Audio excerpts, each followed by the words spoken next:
အားလုံးမင်္ဂလာပါများကျွန်တော်ဒီနေ့ပြောပြပေးသွားမယ့်အကြောင်းအရာလေးကတော့ကျွန်တော်เนาะဂျီရှူးဆေး3နှစ်ပြည့်ပြီးတော့ကျွန်တော်တို့ပေါ့เนาะဒီပင်စင်ကိုနဲ့ပတ်သက်ပြီးတော့လာမေးတဲ့မိကုန်းတွေတရားမှာကျွန်တော်ပြောပြပေးသွားမှာဖြစ်ပါတယ်ပေါ့เนาะသူတို့မေးတဲ့မိကုန်းတွေကဘာလဲဆိုရင်ကျွန်တော်တို့ကเนาะဂီနိုဂျီရှူးဆေး3နှစ်ပြည့်ပြီးတော့ဒီတော့ဒီပင်စင်ကိုထုတ်ရကောင်းမလားပေါ့เนาะမထုတ်ရကောင်းမလားဆိုပြီးတော့ကျွန်တော်တို့မေးရသူတွေရှိပါတယ်ပေါ့เนาะပြီးကျွန်တော်ဂီနိုဂျီရှူးဆေးပြီးတော့ကျွန်တော်တို့ဒီနောက်ဗီဇာကိုချိန်ကြမယ်ပေါ့နော်နောက်ဗီဇာကိုကျွန်တော်တို့ဒါချိန်ပြီးမှကျွန်တော်တို့ဒါထုတ်ရကောင်းမလားပေါ့နော်နောက်ဗီဇာကျွန်တော်တို့မချိန်မနဲ့ကျွန်တော်ထုတ်ရကောင်းမလားပေါ့နော်အဲ့လိုမျိုးလာမေးရတဲ့သူတွေလည်းရှိပါတယ်ပေါ့နော်ဟုတ်ပြီကျွန်တော်တို့ဒီရှူးစေး3နှစ်ပြည့်သွားပြီတော့ကျွန်တော်တို့ဒီထိုင်းကိုကျွန်တော်ထိုင်းနယ်ပဲတွက်ပြလိုက်ပါနော်ထိုင်းကိုပဲကျွန်တော်ပင်စင်ကိုတနိုင်ငံထွက်ပြပြီးတော့ထိုင်းကိုပင်စင်ကိုထုတ်ပြီးတော့သွားကြတယ်ပေါ့နော်ထိုင်းကိုသွားတဲ့အခါကျရင်ကျွန်တော်တို့ဒီကုန်ကြစရိတ်နဲ့เนาะကိုရတဲ့အခုပင်စင်ကိုကနေပြင်ရမယ်စရိတ်ကပေါ့เนาะကျွန်တော်ဒီကာမီးရလားပေါ့เนาะအဲ့လိုမျိုးကျွန်တော်လာမေးကြတယ်ပေါ့เนาะအဲ့လိုကြီးကျွန်တော်ဒီထိုင်းကိုသွားမယ်ကျွန်တော်ပထမဆုံးအနေနဲ့ပေါ့เนาะဒီထိုင်းကိုသွားမယ်ကျွန်တော်ဒီကုန်ကြစရိတ်နဲ့ကျွန်တော်ဒီအကြမ်းပြင်းကျွန်တော်တွက်ပြပြီပေါ့เนาะဒီတွက်ပြရတဲ့နေရာမှာကျွန်တော်ဘယ်လောက်အဓိကပေါ့အဓိကကုန်ကြစရိတ်ဖြစ်တယ်ကျွန်တော်ဒီလေလက်မှတ်နဲ့ကျွန်တော်ဒီ hotel booking နော်အဲ့နှစ်ခုကိုကျွန်တော်ဒါအဓိကထားပြီးတော့တွက်ပြပေးသွားဖြစ်ပါတယ်ပေါ့နော်ကျန်တဲ့ဒီတောတာလာတော့နော်ကျွန်တော်ဒီအစားတော့လောက်ကတော့ဒါအဲ့လောက်ကတော့နေတော့ပေါ့နော်ဒီခံမန်းနိုင်လိမ့်မယ်လို့ထင်ပါတယ်ပေါ့နော်ဟုတ်ပြီပေါ့နော်ကျွန်တော်ဒီဒါကျွန်တော်ဒါအခုအဲ့လိုမျိုးအကြောင်းကိုကျွန်တော်ပြောပြပေးသွားဖြစ်တဲ့အတွက်ကြောင့်မို့လို့ကျွန်တော်ဒီဗီဒီယိုလေးကိုကျွန်တော်ဒါကြည်ချင်းအားဖြင့်ပေါ့နော်ကြည်ချင်းအားဖြင့်ကျွန်တော်ဒါကျွန်တော်ဘယ်ဘက်ကနေကျွန်တော်စပြီးတော့ကျွန်တော်ဘယ်လိုမျိုးပုံစံမျိုးကျွန်တော်ပြောပြပေးသွားမှာလဲဆိုတော့ကျွန်တော်ဂျီရှူးဆေးပေါ့နော်ဂျီရှူးဆေးတက်ချိဘက်ကနေပေါ့ဂျီရှူးဆေးကျွန်တော်စပြီးသွားတဲ့လူတယောက်အနေနဲ့သူတို့ဘက်ကနေကျွန်တော်စဉ်းစားလို့ရအောင်လို့ပေါ့နော်ဒါကတော့ဘလို့ရှိရဒါတော့ဘလို့ရှိရပြီးရင်ဒီအကြောင်းအရာကိုလောက်တယ်ဆိုရင်ဒါဘယ်လောက်ရနိုင်တယ်နော်ဘယ်လောက်အဲ့လိုမျိုးအကြောင်းကိုကျွန်တော်ဂျီရှူးဆေးတယောက်ပြီးကားသားအနေနဲ့ပေါ့နော်ကိုကတော့ဒါဘယ်လိုလုံးတင်တယ်ဆိုတဲ့အကြောင်းကိုပြောပြပေးသွားမှာဖြစ်ပါတယ်ပေါ့နော်ဟုတ်ပြီအခုဒါလေးကိုကျွန်တော်ဒီကအဆုံးထိကြည့်ချင်းအားဖြင့်ပေါ့နော်ဘယ်လောက်ကုန်ကြမယ်ဆိုတော့လည်းသိသွားမယ်ဗျာနော်ဘယ်လောက်ရလောက်မယ်ဆိုတော့ဒီအကြမ်းပြင်းကိုလည်းကျွန်တော်သိသွားမယ်ဆိုရင်ဒါကိုဒါအကုန်ထုတ်တဲ့မထုတ်တဲ့ပေါ့နော်ပြီးရင်ကျွန်တော်ဒါကိုဘလို့လောက်ရမလဲဆိုတဲ့အကြောင်းအရာကိုလည်းပဲဒါကျွန်တော်ဒါကိုဆုံးဖြတ်ချက်ပေါ့နော်ဒီချနိုင်လိမ့်မယ်လို့ကျွန်တော်မျှော်လင့်ပါတယ်ပေါ့နော်အဲ့အကြောင်းကိုကျွန်တော်ဗီဒီယိုလေးကိုကျွန်တော်အဆုံးထိကျွန်တော်ကြည့်ပေးပါကျွန်တော်ပြောချင်ပါတယ်နောက်တစ်ခုကကျွန်တော်ဒီ channel လေးကိုလည်းပဲဒီ like နဲ့ subscribe ကျွန်တော်လုပ်ထားပေးဖို့အတွက်ကျွန်တော်ပြောချင်ပါတယ်ခင်ဗျာကဲဟုတ်ပြီအခုဒါကျွန်တော်ဒါလေလက်မဲ့ကျွန်တော်ဒါဘယ်လောက်ကျက်လဲဆိုတော့ကျွန်တော်ဒါကြည့်လိုက်ရအောင်ပေါ့နော်ဟုတ်ပြီကျွန်တော်ဒါပထမဆုံးအနေနဲ့ကျွန်တော်လေလက်မဲ့ဖြစ်တဲ့အခါမှာကျွန်တော်ဒါ site တွေတော့ဒါမျိုးရှိနော် website ကိုအသုံးပြုခြင်းတဲ့ website ဒါကနေကျွန်တော်အသုံးပြုလို့ရတယ်ပေါ့နော်ကျွန်တော်အရင်တော့လည်းပဲကျွန်တော်လေလက်မဲ့ကျွန်တော်ဖြစ်နီးကိုကျွန်တော်ဒီ Twitter ကနေကျွန်တော်ဝယ်နီးကိုကျွန်တော်ဒီ YouTube channel မှာပဲကျွန်တော်တင်ထားရှိတယ်နော်အသေးစိတ်ကျွန်တော်ဖြတ်ပုံဖြတ်နေရကျွန်တော်အဲ့ဗီဒီယိုမှာပဲကျွန်တော်တွက်ကြည့်ပေးဖို့ပြောချင်ပါတယ်ဖြတ်ပုံဖြတ်နီးပေါ့နော်ကျွန်တော်ဒါဒီအဲ့ထဲမှာအဲ့တုန်းကအကြောင်းအရာနဲ့ကျွန်တော်အခုဒီ2026ဒီ3လပိုင်းပေါ့နော်3လပိုင်းအကြောင်းအရာနဲ့ကျွန်တော်နည်းနည်းတော့ကွဲလိမ့်မယ်လို့ကျွန်တော်မျှော်လင့်တယ်နော်ဘယ်နေရာမှာဒါတော့ဒါဒီကျွန်တော်ဒီအခုကိစ္စတွေတော့မဆိုင်ဘူးဒါပေမဲ့ဒီလေလက်မှတ်ကိုကျွန်တော်ဒါအကုန်ကြားစိတ်ကိုတွက်မှာဖြစ်တဲ့ကြောင့်မလို့ဒါလေးကိုလည်းကျွန်တော်နည်းနည်းထည့်ပြောပေးချင်တယ်ပေါ့နော်ဘာလို့လဲဆိုရင်ကျွန်တော်ဒီ2025တော့ကျွန်တော်ဒီသွားတဲ့ခါကျရင်ကျွန်တော်ဂျပန်ကနေထိုင်းအောင်သွားတဲ့ခါကျရင်အဓိကတရုတ်လေကြောင်းလိုင်းနေရှိတယ်တရုတ်လေကြောင်းလိုင်းရှိတဲ့အတွက်ကြောင့်မလို့တရုတ်လေကြောင်းလိုင်းကဈေးလက်တက်တာတယ်ကျွန်တော်ဒါကီလိုဆိုရင်လည်းပဲပေါ့နော်ကျွန်တော်23ကီလို2အိတ်ထည့်လို့ရတယ်သူတို့ကအခုကျော်တော့2026မှာတရုတ်လေကြောင်းလိုက်နေရနော်မရှိတော့ဘူးနော်ဒါဘာလို့မရှိတော့ရလဲဆိုတဲ့အကြောင်းဒါကျွန်တော်ဘူးသူတို့အနေနဲ့ပြောရမယ်ဆိုရင်ပေါ့နော်ဒါဂျပန်နဲ့ဒါကျွန်တော်ဒီတရုတ်နဲ့ပေါ့နော်ဒါကျွန်တော်အနေနဲ့ပရိပက္ခတွေဒါဖြစ်သွားတယ်နော်ပရိပက္ခတွေဖြစ်သွားပြီးတော့ကျွန်တော်ဒါသတင်းနိုင်ငံရေးပြောရတော့မဟုတ်ဘူးနော်ဒါဒီလိုမျိုးကိစ္စတွေကိုနော်ဒီခရီးသွားတဲ့ကိစ္စတွေလို့ဒီနိုင်ငံတကာကိစ္စတွေကိုကျွန်တော်ဒါဒီစင်လုံးမယ်ဆိုရင်ပေါ့နော်ဒီအကြောင်းအရာလေးတွေကိုလည်းပဲအနေငယ်သိနေတယ်သိနေပြီးတော့ဒီတက်ရောက်မှုတွေနော်လုံးဝဒီနိုင်ငံလုံးဝတက်ရောက်မှုဖြစ်တယ်ဆိုရင်ဒီဘယ်လိုမှုကိစ္စတွေဖြစ်တယ်ဆိုတဲ့အကြောင်းကိုလည်းပဲဒါနည်းနည်းလေးသိနေတယ်ပေါ့နော်ကျွန်တော်တော့ဒါအဲ့လိုကြီးသိမသိဘူးကျွန်တော်လုံနေတယ်ပေါ့နော်ကျွန်တော်လုံနေတဲ့ဒီခီးသွားတဲ့ကိစ္စတွေတော့နော်ပင်စင်ကိုထုတ်တဲ့ကိစ္စတွေကဒီဟာတွေကိုဆက်နေတဲ့အတွက်ကြောင့်မလို့ကျွန်တော် live ဖတ်ဖြစ်တဲ့အကြောင်းအရာတွေပေါ့နော်ကျွန်တော်သတင်းပြောမှာတော့မဟုတ်ဘူးပေါ့နော်သတင်းပြောမှာတော့မဟုတ်ဘူးဒါကြောင့်ဒီနိုင်င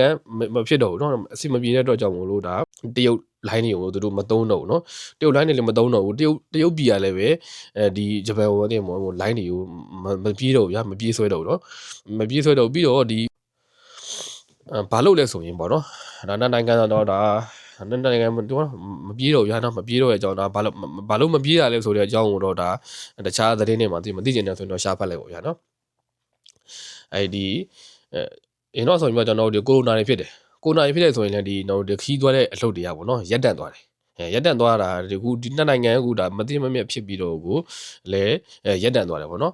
ကိုရိုနာတော့ဥပမာနော်ကိုရိုနာတော့ကျွန်တော်အယောက်200လောက် cancel ဆိုရင်နော်အခုဒီနှစ်နိုင်ငံမသိမြတ်မှုဖြစ်တော့ကြောင့်မို့လို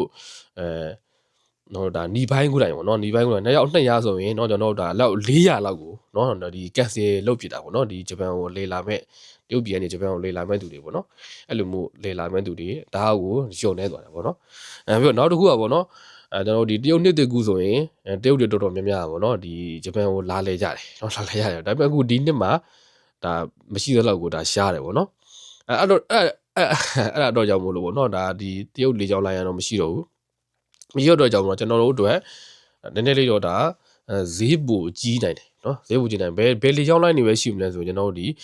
AA ချတော့နော်ကျွန်တော်တို့ဒီ Thai Airway line တွေရှိမယ်နော် Air Asia ရတော့နော်Air Asia တူပဲကျွန်တော်တို့ဒီ Vietjet ပေါ့နော် Vienna line တွေရှိမယ်နော်အဲ့ line တွေနဲ့ကျွန်တော်တို့ဒီ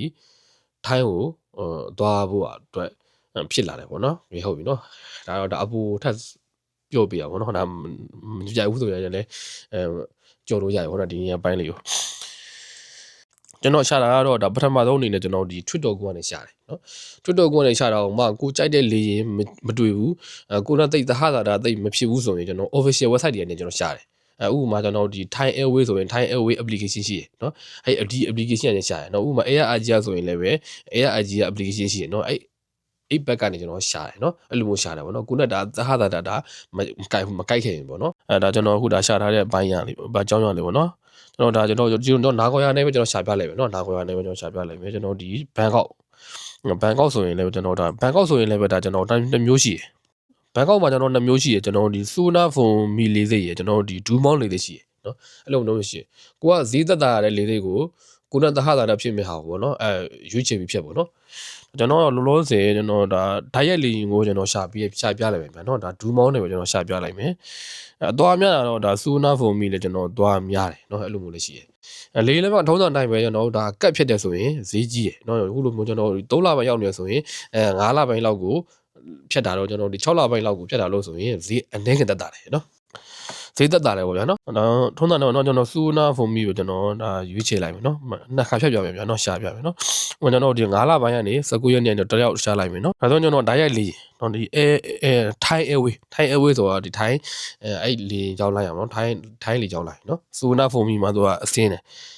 ဒီလေကိုတော့မဲ့လေနဲ့ပတ်သက်ပြီးတော့ကျွန်တော်နည်းနည်းလေးထပ်ဘူးတူတာပြောရမှာဆိုရင်Thai Airway ကကြတော့ကျွန်တော်ဒီစူနာဖုန်လေစိတ်မှာပဲဆင်းတာနော်ဒီတခြားAir Asia ကကြတော့စူနာဖုန်လေစိတ်မှာတိတ်မဆင်းဘူးဆင်းတော့ဆင်းတယ်နည်းနည်းရှားတယ်နော်ဟုတ်ပြီဒါကျွန်တော်တို့ Thai Airway နဲ့ဆိုရင်တော့ဒီလောက်ရှိမယ်နော်8000ကျော်ရှိမယ်ဗျာနော်ဒါအသွားပြန်နော်အသွားပြန်ဆိုရင်ဒါအသွားပြန်နော်အသွားပြန်ဆိုရင်ဒါကျွန်တော်ကီလိုဘယ်လောက်ရပဲနော်ဒါဒီမှာဒီလောက်ရှိပြီဒါဥပမာနော်ဒီလောက်ရှိပြီနော်ဟုတ်ပြီကျွန်တော်တို့ဒီဘန်ကောက်စူနာဖုန်မှာမဟုတ်ဘဲနဲ့ကျွန်တော်တို့ဒီဟိုဒူးမောင်းကိုကျွန်တော်ရွေးချယ်လိုက်မယ်နော်အဲ့ရက်ပဲနော်အဲ့ရက်ပဲဓာတ်ရိုက်ပဲတူပဲနော်နှစ်ခုလုံးဓာတ်ရိုက်ပဲဆိုရင်ကျွန်တော်ဒူးမောင်းကျွန်တော်ဒီမှာကျွန်တော်ဒီအဓိကနော်ဒါဆိုရင်ဟောင်ကောင်လေကြောင်းလိုက်ရှိမယ်နော်ဟောင်ကောင်လေကြောင်းလိုက်ရှိမယ်ကျွန်တော်ဒီထိုင်းလိုင်းယွန်းအေရှာလည်းရှိမယ်ပြီးကျွန်တော်တို့ဒါထိုင်းအောက်မှာထိုင်းလိုင်းယွန်းအေရှိမယ်ပြီးအောက်မှာတော့ HK Express ရဲ့Thai Airway Air Asia နော်နှစ်ခုရှိမယ်နော်ဒီမှာဆိုရင်ကိုသိရတဲ့အတိုင်းပဲเนาะဒါဆိုရင်တော့ဒါ transit ဖြစ်လိမ့်မယ်။ transit ဖြစ်လိမ့်မယ်ဆိုတော့ဒါဈေးနဲ့တက်တာပဲเนาะဒီမှာပြန်တန်းချင်နေတော့ဒီလောက်ရှိမယ်။ဒါဆိုရင်သိမကြိုက်ဘူးဆိုရင်ဓာတ်ရက်သိမကြိုက်ဘူးเนาะဓာတ်ရက်ကောင်ကသူကဓာတ်ရက်မရှိဘူးပေါ့เนาะ transit တွေပဲရှိတယ်။အဲ့လိုမျိုးဖြစ်နေဆိုရင်ဘယ်လိုလုပ်အောင်လဲဆိုရင်အဲ့လိုမျိုးဖြစ်နေဆိုရင်နည်းနည်းလေးရက်ပြောင်းလိုက်เนาะနည်းနည်းလေးရက်ပြောင်းပြီးတော့ကြည့်လိုက်။ကိုကအခုမှ9လပိုင်း6ရက်နေ့ကိုပုံသေးကြီးမတွက်ဖ ೇನೆ 9လပိုင်းကျွန်တော်တို့ဒီ 9ရက်နေ့ဖြစ်ပြီနော်ဥမာ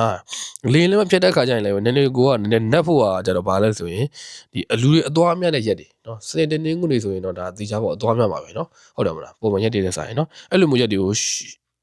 နဲ့သွားကြည့်သွားတယ်ဆိုရင်နည်းလေးဈေးသက်တန်နိုင်တဲ့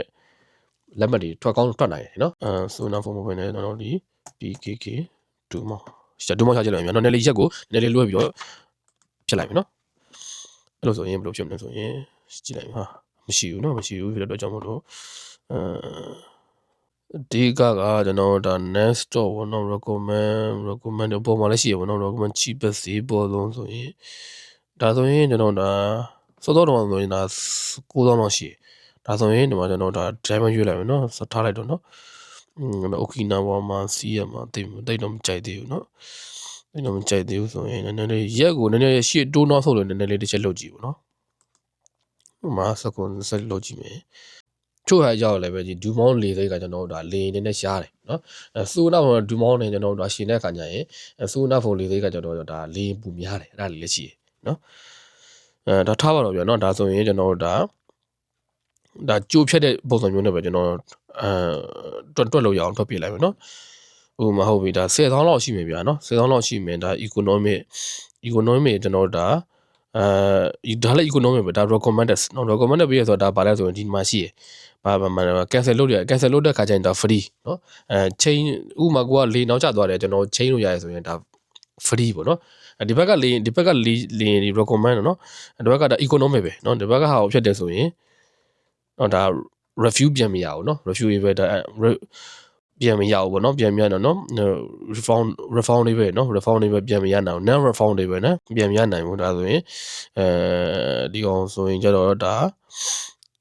ကျွန်တော်ဒီကောင်ဆိုရင်ကျတော့ဒါနည်းနည်းမို့ option လေးကို10,000ပဲထားလိုက်မယ်နော်ဒါ10,000ပဲထားလိုက်မယ်ဥပမာ9လပိုင်း3လပိုင်းကနေခုကြည့်လိုက်တာ9လပိုင်းတော့မယ်ဆိုရင်ဒါ10,000နဲ့ထွက်လိုက်မယ်နော်နောက်တစ်ခုကပေါ့ကျွန်တော်နောက်တစ်ခုကလည်းပဲကျွန်တော်ဒါ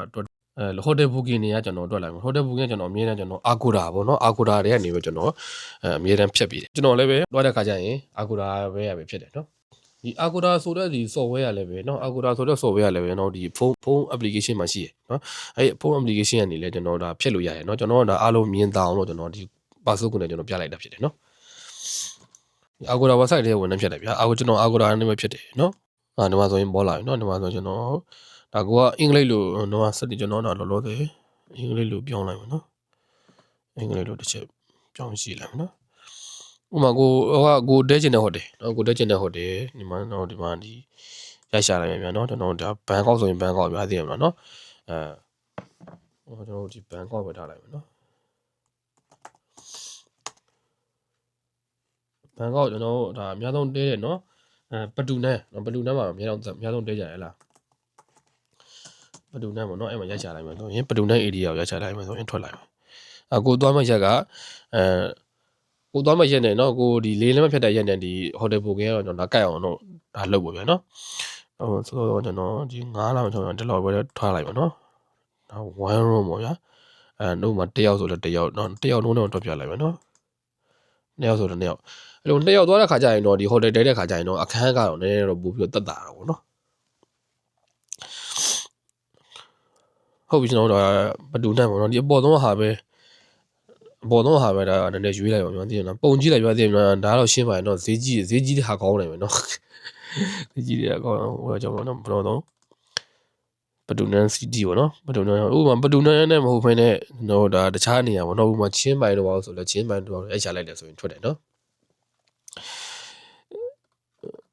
ထွက်တယ်ဆိုတော့ကြောင့်ဒါကျွန်တော်ဒါထုံးစံတိုင်းပဲနော်ဒါ breakfast ပါတာတို့ပေါ့နော်တယောက်တည်းဆိုရင်တော့ဒါအောက်ကခန်းပေါ့နော်အောက်ကခန်းရွေးလိုက်တယ်ဆိုရင်ရရနော်တော့တညတော့ဒီ9000လောက်ကြာပါနော်ပိုကင်လို့စီးဆက်သွားလိုက်မယ်နော်ဒီမှာတညကိုဒီမှာကြည့်လိုက်မယ်နော်တညကိုစောစောတော့9000လောက်ဖြစ်တဲ့အတွက်ကြောင့်မို့ဒါ9ညဆိုရင်ဒါကျွန်တော်ဒါ9000လောက်ကြာပြီနော်9000လောက်ကြာမယ်ဒါထားပါတော့ဒါနှစ်ပတ်နေရဆိုရင်ဒါတော့ဒါ8000လောက်9000လောက်ကြာပါဘောနှစ်ပတ်နေရဆိုရင်ဒါနောက်တော့4ရက်ထပ်ပေါင်းလိုက်တယ်ဆိုရင်နှစ်ပတ်ပြောင်းလိုက်ပါတော့အဲ့လိုမျိုးကိုကတွက်ကြည့်လို့ရတယ်နော်ဟုတ်ပြီဒါဆိုရင်ဒါတော့အကြမ်းပြင်းလောက်ရမယ်ဆိုရင် ထားပါတော့နော်ဟိုတယ်ကထားပါတော့နော်ဒီကျွန်တော်တို့ဒီတစ်ပတ်နေမယ်ဆိုရင်နော်ဒါ9000တောင်တွက်လိုက်နော်တစ်ပတ်နေမယ်ဆိုရင်တစ်ပတ်နေမယ်လို့တယောက်နော်တစ်ပတ်နေမယ်နှစ်ပတ်နေမယ်ဆိုရင်တော့အခုဒါ10ရက်ပေါ့10ရက်တည်းဆိုရင်9000လောက်ကြာမယ်နောက်ထပ်4ရက်လောက်ထပ်ပေါင်းတယ်ဆိုရင်ဒါ8000လောက်ကြာထားလို့8000မှထားလိုက်ပါနှစ်ပတ်နေမယ်လို့တယောက်တော့နော်ဟိုကျွန်တော်ဒါပေါ့တစ်ပတ်နဲ့တွက်လိုက်မယ်9000မှတွက်လိုက်မယ်နော်ဟိုမှာစောတော့လေလက်မှတ်ကဒါ10,000နော်ဟိုတယ်ဘုကင်ကဟိုတယ်က9000နော်15000မှထားပါတော့နော်15000မှတွက်လိုက်မယ်ပြီးရင်ကိုကဟိုမှာပေါ့နော်ဟိုမှာလေမယ်စားမယ်တောက်ဟိုမှာရောက်ပြီးမှတော့သိရမှာထိုင်းနေမဲ့လူတက်မှမရှိဘူးဗျာနော်ရောက်ပြီးမှထိုင်းမဲ့လူတက်တော့မရှိဘူးဒါလေအကုန်လုံးလေမဲ့လူတွေကြီးပဲနော်လို့မလေပြီးဆိုခဲ့ဟိုကနော်ကိုကဘလို့လေမလဲပေါ့နော်ကိုကဘလို့လေမလဲဆိုတာကကိုအဲ့မှာကိုကသွားတက်လာတတ်တယ်နော်ဟိုလိုမျိုးကိစ္စကိုကသွားတက်လာတတ်တယ်ဆိုရင်တော့ကိစ္စမရှိဘူးကျွန်တော်ဒီဘောငါးနီးဘောဆော်ပဲရှိရဘောဆော်ပဲ application တဲ့ဒါတက်စီခေါ်ပြီးတော့ကိုကသွားလို့ရတယ်နော်ကိုကမသွားတတ်မလားတက်ဘူးဆိုရင်ကို live ပို့ခိုင်းမဲ့လူတယောက်နော်အဲ့လိုမျိုးခေါ်ရမှာနော်အဲ့လိုမျိုးလူတွေ့လဲကျွန်တော်ဒါထက်တွဲမှာနော်ဥပမာကိုထားပါတော့ကိုသွားနိုင်တယ်ကိုသွားနိုင်တဲ့သူဆိုရင်မှထားပါတော့နော်သွားနိုင်မဲ့ဆိုရင်ကိုကျွန်တော်ဒါအနည်းဆုံးနော်အနည်းဆုံးကျွန်တော်ဒါဂျပန်ယန်9000အထက်မှာအကုန်တယ်ဒါဘဲမှမရောက်ဘူးတော့ဘဲမှမသွားဘူးဒါပုံမှန်စားရတော့တာပုံမှန်စားရတော့အနည်းငယ်တော့ဝယ်မှာပေါ့ဗျာနော်ပုံမှန်စားရတော့ဝယ်မယ်ဆိုရင်ဒါ9000နဲ့ပဲတွက်ကြည့်လောက်9000ဆိုတော့အသိမဖြစ်နိုင်တော့ဘူးနဲ့နော်အဲ့တော့3ရင်30လောက်ကုန်ပါဗျာသိရမလားထားတော့10,000နဲ့တွက်လိုက်မယ်ဘာလို့လဲဆိုတော့ဒီဂျပန်ယန်တော်တော်ကိုသိရမလားဈေးကျနေရဆိုနော်အဲ့လိုဈေးကျနေတဲ့အတွက်ကြောင့်မို့လို့10,000တော့တွက်လိုက်မယ်ဆိုရင်ဥပမာအဲ့ဆိုရင်ဒါ25,000လောက်ဒါကုန်သွားပြီနော်25,000လောက်ကုန်သွားပြီဒါကိုအနည်းဆုံးအနေထားမှာဒါတွက်ထားတာပေါ့နော်25,000လောက်ကုန်သွားပြီဟုတ်ပြီနော်ဒါအခုဒါနောက်တစ်ခုအနေနဲ့ဒါဒီ user တယောက်အနေနဲ့နော်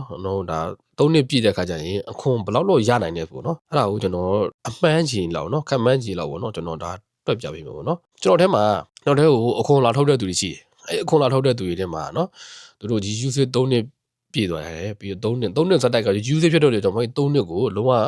သူကအခွန်ဆောင်ပါပဲနော်အခွန်ဆောင်ပါပဲဒါပေမဲ့ user ဥမှာလည်းပဲဒီကိုစေနှန်းခင်ရှောင်ပြီးတော့လုတ်တဲ့သူတွေလည်းပဲဒ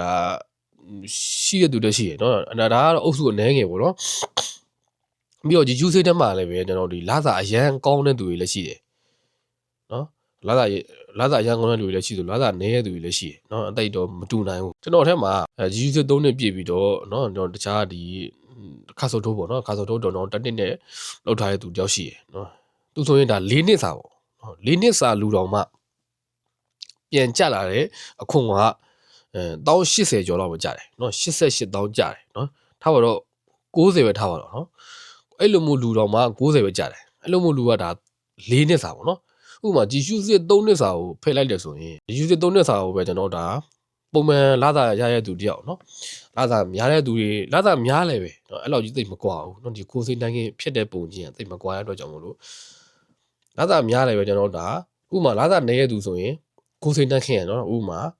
1000ပဲဖြစ်တယ်ဆိုရင်လာစာများတဲ့သူဆိုရင်2000လောက်ဖြစ်တယ်နော်ဒါဥမာအကျန်းဖြစ်ပေါ့နော်2000လောက်ကလည်းပဲတော့ဒါလာတိုင်းမဟုတ်နော်တချို့ဟာကြောက်တယ်နံပါတ်ဆုပ်တချို့လူကြီးကြောက်တယ်နံပါတ်ဆုပ်ချိုးစိလုပ်တဲ့ခါကျရင်နဲဝါတာလည်းရှိတယ်အဲ့ကြရင်ကိုကအခုံးဖြတ်တာနဲဝါတယ်နော်အဲ့လိုမျိုးသူတွေရှိတယ်ပေါ့နော်နံပါတ်ချိုးစိနဲ့မှလည်းပြန်ရရတဲ့သူတွေရှိတယ်ကျွန်တော်အထင်ဒီယူစစ်ပုံမှန်လာစာတယောက်ပုံမှန်လာစာတယောက်နဲများသူနဲ9000ပေါ့နော်နဲ9000များ10,000ပေါ့နော်အဲ့လိုမျိုးသူတယောက်ဆိုရင်တွတ်တိုင်းမှာဆိုရင်ပုံမှန်ရတာကနော်ပုံမှန်3နှစ်ဆိုရင်1060လောက်ပဲရမယ်လို့ထင်တယ်1060ပတ်ချလေးလောက်ပဲရမယ်လို့ထင်တယ်နော်များတယ်ဆိုရင်နောက်ထပ်65,000ပေါ့ဗျာနော်နောက်ဒီထက်များရဆိုရင်1080အဲ့လောက်ထိကိုပေးလိုက်မယ်နော်60လောက်ပဲတွက်လိုက်မယ်နော်60လောက်ပဲတွက်လိုက်မယ်ဥပမာထားတော့80လောက်ပဲတွက်လိုက်မှထားလိုက်တော့နော်80လောက်ပဲတွက်လိုက်မယ်ဆိုရင်သောတော့ကျွန်တော်တွက်ပြတဲ့အတိုင်း25,000လောက်ကတော့ဒါအောက်ထစ်ကုန်သွားပြီနော်ဒါကဲရင်ဆိုလို့ထပ်ကုန်မှာနော်အဲ့25,000လောက်ကဒါအောက်ထစ်ကုန်သွားပြီကိုက80လောက်ပဲရမှာ25,000လောက်ကပြုတ်သွားပြီဆိုရင်ဒါကိုယ့်အတွက်နော်ဒါ45,000လောက်ပဲကုန်တော့ကျန်တော့မှာနော်အဲ့လိုမျိုးအခြေအနေမျိုးမှာဖြစ်သွားပြီ45,000ထားပါတော့45,000ပဲထပ်ပေးလိုက်အောင်45,000နဲ့ထပ်ပြီးတော့လိုတိုးဖို့ချလုပ်လောက်မယ်150,000လောက်ထိပေးလိုက်နော်ဒီ user တယောက်3နှစ်ပြည့်သွားပြီ150,000လောက်ပဲအထိပဲရမယ်အဲ့လောက်ထိကိုဒါအဲ့လောက်ထိပဲဒါမျှော်မှန်းနေတယ်နော်ကိုတို့အကျင်တဲ့ငွေရနော်အဲ့လောက်50လောက်ပဲမျှော်မှန်းနေတယ် ဟုတ်ပြီကျွန်တော်နောက်တစ်ယောက်ရှိသေးတယ်နောက်တစ်ယောက်ကပြောတဲ့ဟာလေးပေါ့နော်သူလည်းသူပြောရလဲသူပြောရလဲပဲသဘောကျတယ်ကျွန်တော်ကတော့ GU စစ်3နှစ်ပြည့်ပြီနောက်တော့တစ်ခါကျရင်ကျွန်တော်ပြောမဲ့ပြီးသားကျွန်တော်ခါဆိုတိုးပြောင်းမယ်နော်ခါဆိုတိုးပြောင်းပြီးတော့တည့်တဲ့အတိုင်းပဲဗျာခါဆိုတိုးကကျွန်တော်တို့ဒါလာတာကောင်းတယ်နော်လာတာကောင်းတဲ့အတွက်ကြောင့်မလို့ဒါပုံပုံလင်းပြောရရင်ဗျာနော်ဒါကားဆက်ရုံမှာတော့အလုပ်လုပ်တဲ့ဆိုရင်ဒါအချိန်ဘောပါတော့သိမလားကိုယ့်အတွက်ကျုံးနိုင်တယ်လို့နော်ကိုလုံးရင်လုံးနိုင်တယ်လို့နော်လာတာရတယ်နော်အဲ့လိုမျိုးအဲ့ဒါတော့ဒါညင်းလို့မရဘူးเนาะအဲ့ဒါညင်းလို့မရပင်မနဲ့ပင်မနဲ့เนาะပင်လဲပင်မနဲ့အဲ့ဒါမို့ဆိုရင်ဒါပတ်စံတော့တေချာဖို့ရကျွန်တော်ပြောနေတာကကျွန်တော်ဒီကိုကတော့ခါဆိုတိုးပြောင်းကိုအယူချက်ကဘာလဲပေါ့เนาะကို3နှစ်ပြည့်သွားတယ်ခါဆိုတိုးပြောင်းဖို့အတွက်အစီအစဉ်ရှိတယ်เนาะအဲ့လူတယောက်အနေနဲ့ကြတော့ကျွန်တော်စောစောပြောတယ်ကျွန်တော်150လောက်ပဲကျန်မယ်ပေါ့เนาะဒါလုံးဝအောင်တော့เนาะလုံးဝအောင်ဒါအဲ့လောက်ပဲကျန်မဲ့လူတယောက်ဖြစ်သွားတော့150ကိုဒါเนาะဥပမာကျွန်တော်ဒီအကြောင်းအရာကျွန်တော်တွက်ပြပေးချင်တယ်เนาะဒါဒီလိုပြောရဆိုရင်ဥပမာကျွန်တော်ကိုယ်တိုင်လည်းပဲဒါပင်စင်ကိုထုတ်တယ်နော်ပင်စင်ကိုထုတ်တဲ့အတွက်ကြောင့်မို့လို့ဥပမာဗျာကျွန်တော်စီကိုပင်စင်ကိုလာထုတ်တယ်ဆိုရင်ကျွန်တော်ဒါဝန်ဆောင်ကကျွန်တော်ယူတယ်နော်ဝန်ဆောင်ကအထိုက်လျော့ကျွန်တော်ရတယ်ဗျာနော်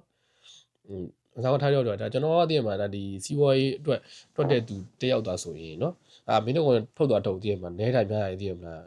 းကြည့်နေတယ်သိရမှာထုတ်ဆိုပြီးတော့ကျွန်တော်ဒါပြောလို့ရတယ်နော်ဒါပေမဲ့ဒါဒီရှူသေးသမားတယောက်တွေ့တယ်သိမှာနဲတယ်ပြန်တယ်မှာတော့ကျွန်တော်ဒါတွက်ပေးတဲ့အနေနဲ့ကျွန်တော်ဒါနော်ဒါတွက်ပြပေးတာပေါ့နော်ဟုတ်ပြီဆိုတော့နော်စကားနဲ့ပေးတော့တယ်1050လောက်ပဲကျန်မယ်နော်ဥပမာကျွန်တော်လေလက်မှတ်ခရည်ကျွန်တော်ဟိုတယ်ဘွေကင်ခရည်ကျွန်တော်နှုတ်တဲ့ခါကျရင်1050လောက်ပဲကျန်မယ်နော်ဥပမာထိုင်းမှာအဓိကထိုင်းမှာတော့အဲ့လိုမျိုးနော်ပုံမှန်ဝယ်ချမ်းပေါ့နော်အဲ့လိုမျိုး50လောက်ပဲကျန်မယ်ပတ်စံတော့1050လောက်ပဲကျန်မယ်နော်အဲ့လိုပင်စုံထုတ်ပြီးတော့ကြားတဲ့လူတွေ့နေတယ်အဲ့လိုမလုပ်ဘူးလေကျွန်တော်ကခါဆိုတူအလုပ်နဲ့ကျွန်တော်ကကျုံးပါစက်ရုံမှာကျွန်တော်လုပ်ပါသိရမှာကျွန်တော်ထောင်ရကျွန်တော်ပြကြကျွန်တော်လုပ်ပါဟိုဒီဇန်ရိုးတွေလေးပဲကျွန်တော်အများကြီးလုပ်မှသူတယောက်အနေနဲ့ကအဲ့1050ဆိုတာက2လလောက်စာပဲရှိတယ်ဒါလုံနိုင်တဲ့လူတယောက်အနေနဲ့သိရမလားခါဆိုတိုးသမားတယောက်အနေနဲ့အဲ့လောက်ကတော့ဒါရမယ်လို့တော့ထင်တယ်ကျွန်တော်ကသိပင်စင်ကိုမရဘူးကျွန်တော်ကအဲ့လိုမျိုးရတယ်1050ကျန်လည်းပဲရတယ်ကျွန်တော်ကဒီထိုင်းကိုကျွန်တော်သွားနေတာခီးသွားတဲ့အနေနဲ့ကိုကျွန်တော်သွားနေတာအဲ့လိုမျိုးလူဆိုရင်လည်းပဲဒါလက်ခံတယ်ဆိုရင်လည်းပဲဒါသွားလို့ရတယ်နော်အဲ့လိုမျိုးသွားလို့ရတယ်ဘာမှမဟုတ်ဘူးကျွန်တော်ကကြတော့ဒီ3နှစ်ပြည့်ကိုကျွန်တော်ထုတ်ချင်တာဘာလို့လဲဆိုတော့ကျွန်တော်ကဒီဂျပန်မှာကျွန်တော်အကြာကြီးမနေတော့ဘူးနော်အဲ့တော့ကျွန်တော်ဒီတစ်နှစ်လောက်လုပ်ပြီးကျွန်တော်ပြန်တော့မှာနော်မြန်မာနိုင်ငံဘန်တယ်လည်းပဲကျွန်တော်မထုတ်ချင်ဘူးနော်အဲ့လိုမျိုးသူဆိုရင်လည်းပဲဒါသွားထုတ်တာကောင်းတယ်နော်သွားထုတ်တာကောင်းတယ်မြန်မာနိုင်ငံဘန်ကသေချာပေါ့ဈေးနော်ဒီဘိုဘန်နော်14ဥမာ SPN ကတော့25လောက်ပေါ့တော့အဲ့လိုဈေးရလည်းရှိရနော်အဲ့လိုမျိုးလူဆိုရင်လည်းမပြောလို့နော်ပြီးကျွန်တော်က UC 3နှစ်မဟုတ်ဘူး UC 3နှစ်လည်းကျွန်တော်ပြီးတာတယ်အခွန်လည်းမထုတ်ရသေးဘူးကျွန်တော်ခါဆိုတုံးတော့လည်းပဲကျွန်တော်2နှစ်တော့လောက်ထားတယ်နော်ကျွန်တော်3နှစ်တော့လောက်ထားတယ်အဲ့လိုမျိုးသူတို့ကြတော့ကျွန်တော်9နှစ်စာ6နှစ်စာလောက်ဖြစ်သွားပြီနော်ဟိုကျွန်တော်ကUC နဲ့3နှစ်နဲ့လောက်ထားတယ်ကျွန်တော်ဒီခါဆိုတုံးနဲ့လည်းကျွန်တော်အခွန်တွေဆောင်ပြီးလောက်ထားတယ်နော်ခါဆိုတုံးနဲ့မှာကျွန်တော်အခွန်မဆောင်ဘဲနဲ့ဒီကိုစိတ်တန်းခင်းရှောင်ပြီးတော့လောက်တဲ့သူတွေလည်းရှိတယ်နော်ကိုစိတ်တန်းခင်းရှောင်ပြီးတော့ကိုစိတ်တန်းခင်းနဲ့ကျွန်တော်ခါဆိုတုံး3နှစ်UC 3နှစ်ကလည်းစောင့်ထားတယ်နော်ဒီခါဆိုတုံး3နှစ်ကိုလည်းကျွန်တော်တောက်လျှောက်ကျွန်တော်စောင့်ထားတယ်အဲ့လိုမျိုးဆိုရင်တော့6နှစ်အနည်းဆုံးပေါ့နော်အဲ့လိုမျိုးဆိုရင်တော့အနည်းဆုံးဒါ100ပတ်ချလည်းလောက်တော့ဒါရနိုင်တဲ့အခွင့်အရေးရှိတယ်နော်အဲ့လိုမျိုးသူဆိုရင်တော့ဒါထုတ်တာကောင်းတယ်နော်အဲ့လိုထုတ်ဖို့အတွက်ဒါမစိုးဘူးနော်ကောင်းတယ်တော့မဟုတ်ဒါမစိုးဘူးကျွန်တော်ကမို့ဒီဂျပန်မှာပဲကျွန်တော်ကဒီ AU ချက်ကျွန်တော်ကရှောက်ဖို့ကကျွန်တော်အစီအစဉ်ရှိတယ်နော်တခြားဒီကျွန်တော်ကဒီအလုပ်ဘိုင်းနဲ့ကျွန်တော်လုပ်ဖို့အစီအစဉ်ရှိတယ်ကျွန်တော်ဒီအခွန်တို့ကျွန်တော်မထုတ်ဘူးနော်ဒီတက်ကြီးပြည်နေတဲ့ကျွန်တော်ဒါ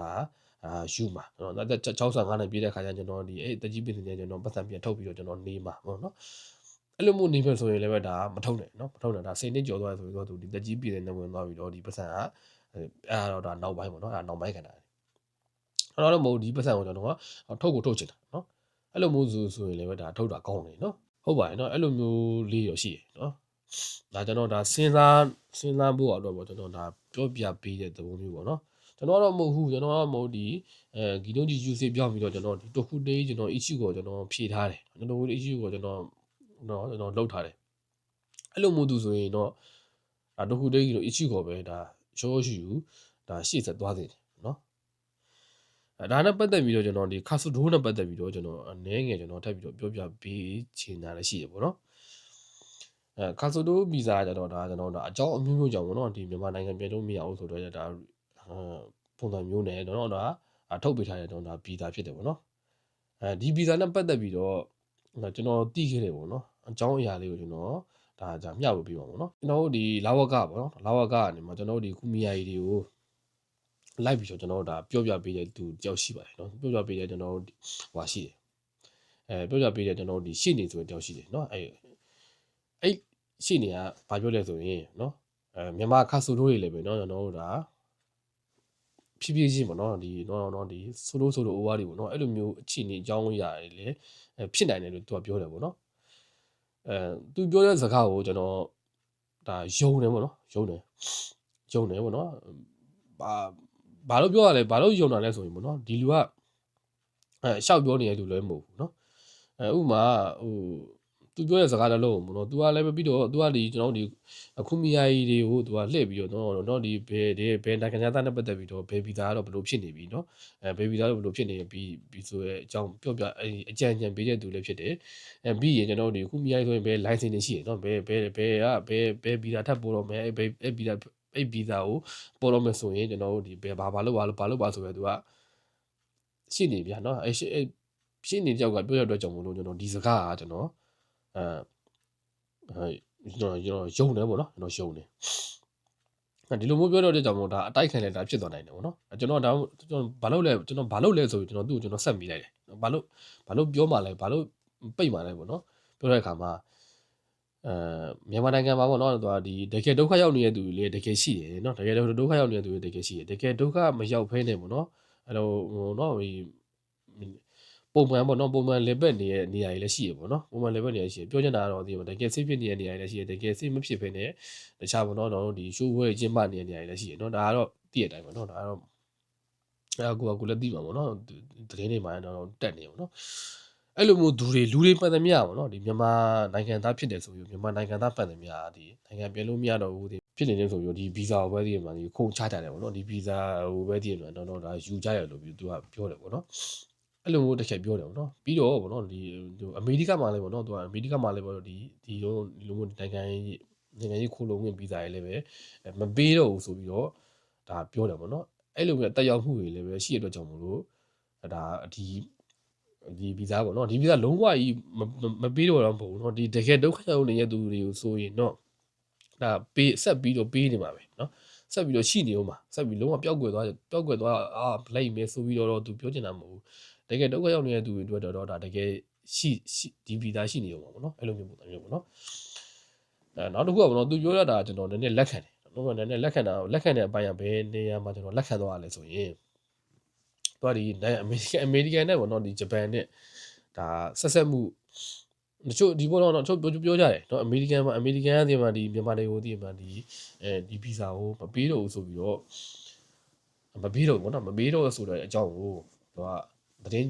ထွက်လာတယ်ပေါ့နော်ထွက်လာတဲ့အခါမှာဒီဘက်ကဂျပန်ဘက်ကလူတွေကပေါ့နော်ဘာပြောကြလဲဆိုအမေရိကန်နဲ့ဂျပန်နဲ့မဆိုင်ဘူးပေါ့နော်မဆိုင်ဘူးအမေရိကန်မှာမပေးရတဲ့ဂျပန်မှာမပေးစရာအကြောင်းမရှိဘူးပေါ့နော်အဲ့လိုပြောတယ်ပေါ့နော်အဲ့လိုမျိုးပြောရလေပဲဒါဟုတ်တယ်နော်အဲ့လိုမျိုးပြောတာဟုတ်တယ်ဒါပေမဲ့နော်အမေရိကန်နဲ့ဂျပန်နဲ့နော်ဆက်ဆက်မှုမရှိဘူးဆိုတဲ့စကားကတော့ဒါအဲ့ဒါမှားတယ်လို့ပြောချင်တယ်နော်ဘာလို့မှားရလို့မြင်ပြောမှလဲဆိုရင်ပေါ့နော်အခုကျွန်တော်တို့ဒီနိုင်ငံခြားသားတွေနဲ့ပတ်သက်ပြီးတော့နိုင်ငံသားတွေနဲ့ပတ်သက်ပြီးတော့ကျွန်တော်တို့ဒါဇိုင်းလူကက်ပေါ့နော်ဇိုင်းလူကက်ကျွန်တော်တို့ဒီကိုရှင်းလုပ်တဲ့အခါကျရင်ဇိုင်းလူကက်တက်ဆူလီယိုကအရင်ရထက်နော်အရင်ရထက်ဆိုတာကျွန်တော်အရင်အခုလက်ရှိဒီ2026ဒီ3လပိုင်းထီကိုပေါ့နော်ဈေးမတက်သေးဘူးနော်ဈေးမတက်သေးဘူးနောက်ကြရင်ဈေးတက်မှာနော်နောက်ကြရင်ဈေးတက်မှာဘယ်လောက်ထိအောင်ဈေးတက်မှာလဲဆိုရင်အားလုံးပဲသိတဲ့အတိုင်းပဲပေါ့နော်ကျွန်တော်တို့ဒီ6000နော်ပေးနေရတဲ့တက်ဆူလီယိုကကျွန်တော်တို့ဒီ4000တွေဈေးတက်တော့တာပေါ့နော်ကျွန်တော်တို့ဒီ9000တွေဈေးတက်သွားတာပေါ့နော်ဥပမာဒီတေးကျူရှာဆိုရင်အခုလောဆယ်ကကျွန်တော်ဒါ1000နော်1000ဒီ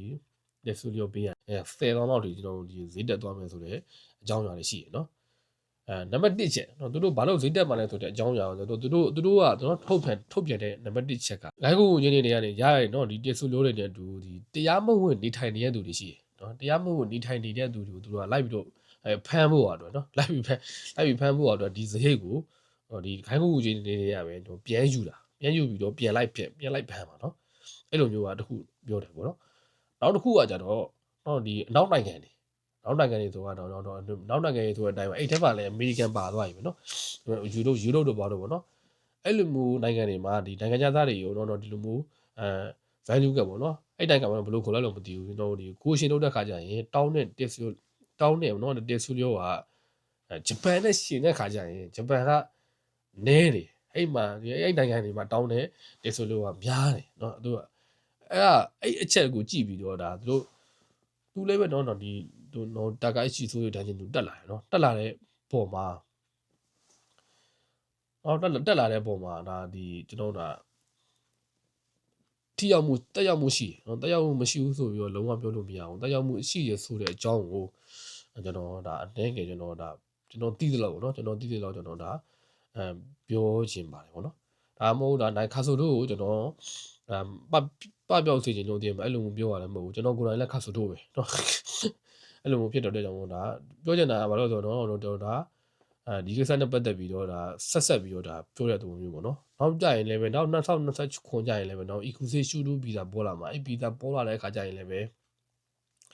ဒါသူတို့အလုပ်သမားတွေပေါ့နော်ပို့ပြီးတော့များလာမှာနိုင်ငံသားအလုပ်သမားတွေပို့ပြီးတော့ပိုများလာမှာနော်ကျွန်တော်အရင်တစ်ခေါက်တော့ဆိုရင်ကျွန်တော်ဒီဘင်္ဂလားဒေ့ရှ်ပေါ့နော်ဘင်္ဂလားဒေ့ရှ်တို့လုပ်သားတွေကိုကျွန်တော်ဒီခေါ်တဲ့ပွဲကိုကျွန်တော်တွားတက်ခဲ့တယ်နော်အဲ့တက်ခဲ့ရဆိုတာလည်းပဲကျွန်တော်ခုမိရရတယ်ပေါ့ကျွန်တော်တွတ်တက်ပေါ့နော်ဒီဘင်္ဂလားဒေ့ရှ်ဆိုရဲဒီဂျင်းဆိုင်ပေါ့နော်ဘယ်လိုလဲဆိုတာကိုသိအောင်လို့ပေါ့နော်တွတ်တက်ခိုင်းတာပေါ့နော်အဲ့မှာအဲ့ပွဲမှာသူကဘာပြောလဲဆိုရင်ပေါ့နော်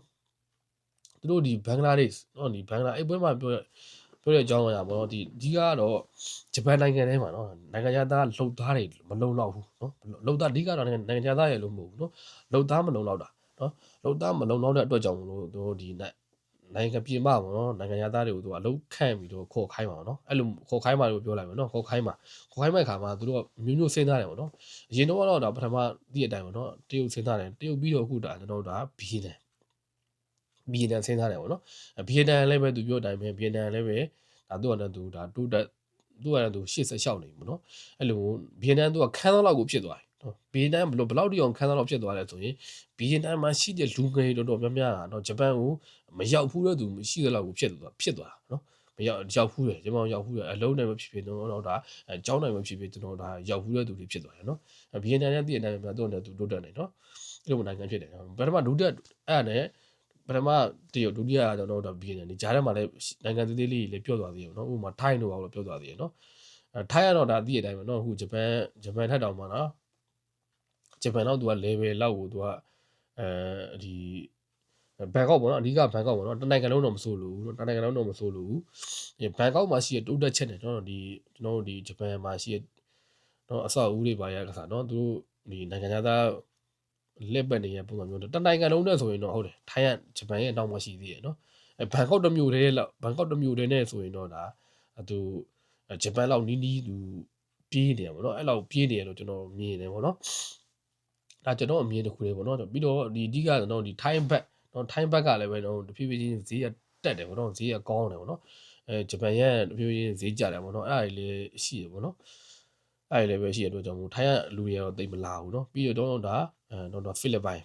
်လည်းပဲလာတယ်เนาะဖိလစ်ပိုင်လည်းပဲဒီမှာဂျပန်မှာလုပ်တဲ့လူတွေလည်းရှိတယ်เนาะဥပမာတော့ဒါဗရာဇီးကတော့ဒါအသက်ပေါ့เนาะဗရာဇီးကတော့ဒါသူတို့နိုင်ငံချစ်ပေါ့เนาะဂျပန်နဲ့သူကချစ